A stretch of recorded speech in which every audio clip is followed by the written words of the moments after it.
Acha kuforce watu wakukumbuke.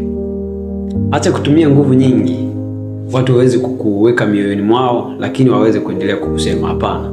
La msingi ni hili: tambua ni nini ambacho wanakitaka, lakini tambua ni kipi ambacho hawakitaki. Wakishatembea katikati ya hisia za mtu, wakishatembea katikati ya yale mahitaji ya mtu na ukaweza kuyatimiza jinsi ambavyo anataka, nataka nikwambie, atakukumbuka, lakini ataendelea kukutafakari ndani ya moyo wake.